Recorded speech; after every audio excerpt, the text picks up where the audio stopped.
ನಮಸ್ತೆ ವೀಕ್ಷಕರೇ, ವಿಶೇಷ ಕಾರ್ಯಕ್ರಮಕ್ಕೆ ಸ್ವಾಗತ. ನಾನು ರಮ್ಯಾ. ವೀಕ್ಷಕರೇ, ಜಗತ್ತಿನಲ್ಲಿ ಅಸಾಧ್ಯವಾದದ್ದು ಯಾವುದೂ ಇಲ್ಲ ಅನ್ನುವಂತಹ ಮಾತಿದೆ. ಆದರೆ ಕೆಲವರು ಆ ಒಂದು ಮಾತನ್ನ ಮೀರಿ ನಿಲ್ತಾರೆ. ನಾವು ಕಣ್ಣಿನಿಂದ ನೋಡಿದ್ರೂ ಕೂಡ ನಂಬೋದಕ್ಕೆ ಅಸಾಧ್ಯವಾಗದಂತಹ ಸಾಹಸಗಳನ್ನ ಮಾಡಿ ತೋರಿಸ್ತಾರೆ. ಸಾಮಾನ್ಯವಾಗಿ ಮನುಷ್ಯ ತನಗಿಂತ ತೂಕದ ವಸ್ತುವನ್ನ ಕೈಯಿಂದ ಎತ್ತುವುದಕ್ಕೆ ಎಷ್ಟು ಕಷ್ಟಪಡ್ತಾನೆ ಅಂತ ನಮಗೂ ಗೊತ್ತು, ನಿಮಗೂ ಕೂಡ ಗೊತ್ತು. ಆದರೆ ಇಲ್ಲೊಬ್ರು 80 kg ತೂಕದ ಅಕ್ಕಿ ಮೂಟೆಯನ್ನ ತನ್ನ ಹಲ್ಲಿನಿಂದಲೇ ಲೀಲಾಜಾಲವಾಗಿ ಎತ್ತಾರೆ. ಮತ್ತೆ ಕೈಯಿಂದ ಸುಲಿಯೋದಕ್ಕೆ ಕಷ್ಟ ಆಗದೇ ಇರುವಂತಹ ತೆಂಗಿನಕಾಯಿಯನ್ನ ಕೇವಲ 42 ಸೆಕೆಂಡ್ಗಳಲ್ಲಿ ಈ ಹಲ್ಲಿನಿಂದಲೇ ಸುಲಿದು ಇಡೀ ಜಗತ್ತೇ ಬೆರಗಾಗುವಂತೆ ಮಾಡಿದಂತಹ ಗಿನ್ನೀಸ್ ವಿಶ್ವ ದಾಖಲೆ ವೀರ ಇವರು. ಸೈಕಲ್ ಅನ್ನ ಬಾಯಲ್ಲಿ ಕಚ್ಕೊಂಡು ಹಿಡಿದುಕೊಂಡು 40 ಅಡಿ ಎತ್ತರದ ತೆಂಗಿನ ಮರ ಹತ್ತುವಂತಹ ಇವರ ತಾಕತ್ತನ್ನ ಕಂಡು ಸಾಹಸ ಲೋಕವೇ ಕೂಡ ದಂಗಾಗ್ಬಿಟ್ಟಿದೆ.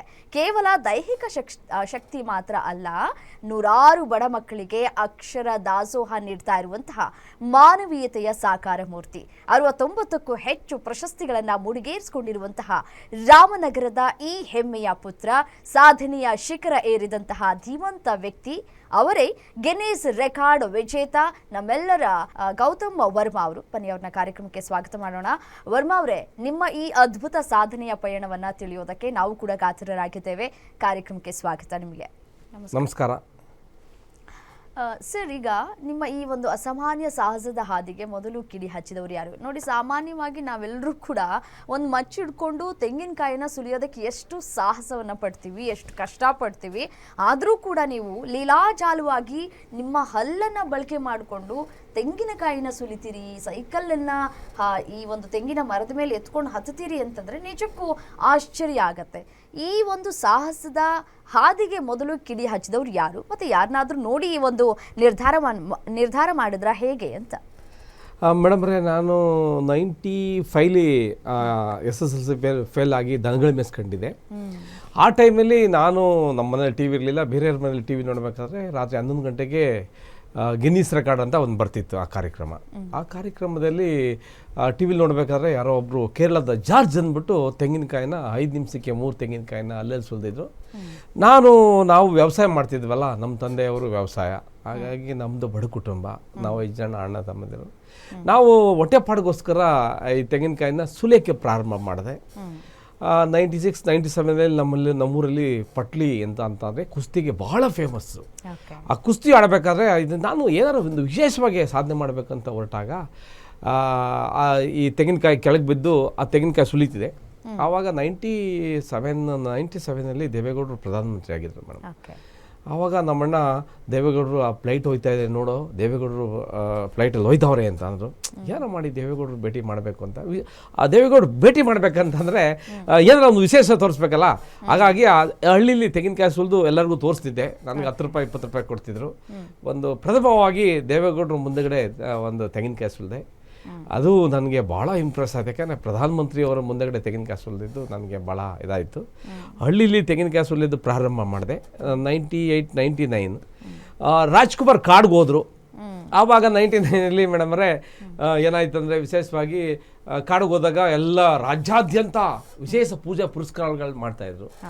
ನಾನು ಏನಾದರೂ ಒಂದು ವಿಶೇಷವಾಗಿ ರಾಜ್ಕುಮಾರ್ಗೆ ಕೊಡುಗೆ ಕೊಡಬೇಕು ಅಂದಾಗ ನಾನು ಚನ್ನಪಟ್ಟಣದಲ್ಲಿ ಒಂದು ರೇಷ್ಮೆ ಸೀಮೆ ಅಧ್ಯಕ್ಷರಾಗಿರ್ತಕ್ಕಂಥ ನಮ್ಮ ಅವರ ಸ್ನೇಹಿತರು ಇವತ್ತು ಒಂದು ತೆಂಗಿನಕಾಯಿ ಸುಲಿ ಅಂತ ಹೇಳಿದ್ರು.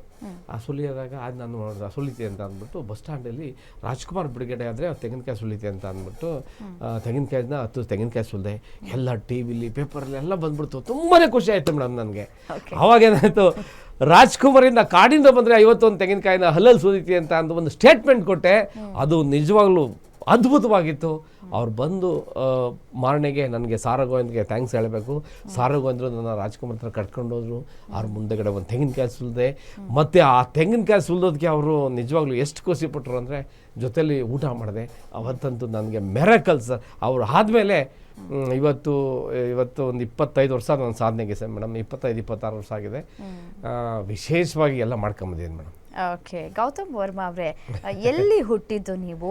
ನಿಮ್ಮ ಹಿನ್ನೆಲೆ ಏನು? ನಿಮ್ಮ ಕುಟುಂಬದ ಬಗ್ಗೆ ನಮಗೆ ಒಂದಷ್ಟು ಮಾಹಿತಿಯನ್ನು ತಿಳಿಸ್ಕೊಡ್ಬೋದಾ? ಮೇಡಮ್ ಅವರೇ, ದಯವಿಟ್ಟು ಅದು ಹೇಳ್ಕೊಳ್ಳಿಕ್ಕೆ ಹೆಮ್ಮೆ ಪಡ್ತೀನಿ ನಾನು. ನಮ್ಮ ಚನ್ನಪಟ್ಟಣ ತಾಲೂಕು ಪಟ್ಲು ಗ್ರಾಮ ಅಂತ ಒಂದು ಸಣ್ಣ ಹಳ್ಳಿ. ನಾವು ಕೂಲಿ ಕುಟುಂಬ. ನಮ್ಮ ತಂದೆಯವರು ಆವಾಗಲೇ ಹಾಸ್ಟೆಲ್ ನಡೆಸ್ತಿದ್ರಂತೆ, ಬಡವರಿಗೆ ಹಾಸ್ಟೆಲ್ ನಡೆಸ್ತಿದ್ರಂತೆ. ನಮ್ಮ ತಂದೆಯವರು ಈಸ್ ಎ ಫ್ರೀಡಮ್ ಫೈಟರು, ರಾಜಕೀಯ ವ್ಯಕ್ತಿ. ನಮ್ಮ ತಂದೆಯವರು ಒಂದು 15 ವರ್ಷಗಳ ಕಾಲ ತಾಲೂಕು ಬೋರ್ಡ್ ಮೆಂಬರ್ ಆಗಿದ್ದಾರೆ. ನಾವು 5 ಜನ ನಾನು ತಮ್ಮಂದಿರು. ಇವತ್ತು ಸಾಧನೆ ಮಾಡಲಿಕ್ಕೆ ಒಬ್ಬರು ಪ್ರೇರಣೆ, ನಮ್ಮಣ್ಣ ವ್ಯವಸಾಯ ಮಾಡ್ತಾರೆ, ಶ್ರೀನಿವಾಸ್ ಅಂತ. ಇವತ್ತು ಶ್ರೀನಿವಾಸ್ ಅವರು ಒಬ್ಬ ರೈತ ಮನ್ಸು ಮಾಡಿದ್ರೆ ಏನು ಬೇಕು ಮಾಡಬೇಕು ಅಂದರೆ ನಮ್ಮಣ್ಣನೇ ಸಾಕ್ಷಿ. ನಮ್ಮಣ್ಣ, ನಮ್ಮ ತಂದೆ ಏನು ರಾಜಕೀಯ ಮತ್ತು ಬಡಗರಿಗೆ ಹಾಸ್ಟೆಲ್ ನಡ್ಸಕ್ಕೆ ಹೋಗಿದ್ದಾರೆ. ನಮ್ಮ ತಾಯಿ ಚಿಕ್ಕ ವಯಸ್ಸಲ್ಲಿ ನನ್ನ 2 ವರ್ಷ ಇದ್ದಾಗ ಎಕ್ಸ್ಪರ್ಟ್ ಆಗಿದ್ದಾರೆ. ನಮ್ಮಣ್ಣ ಶ್ರೀನಿವಾಸ್ ಅವರು ಇವತ್ತು ಇಬ್ಬರನ್ನ ಡಾಕ್ಟ್ರ್ ಮಾಡಿಸಿದ್ದಾರೆ, ಒಬ್ಬರು ತಾಲೂಕು ಆಫೀಸರ್ ಮಾಡಿದ್ದಾರೆ, ಒಬ್ಬರು ಆಕ್ಸ್ಫರ್ಡ್ ಲೆಕ್ಚರ್ ಮಾಡಿದ್ದಾರೆ.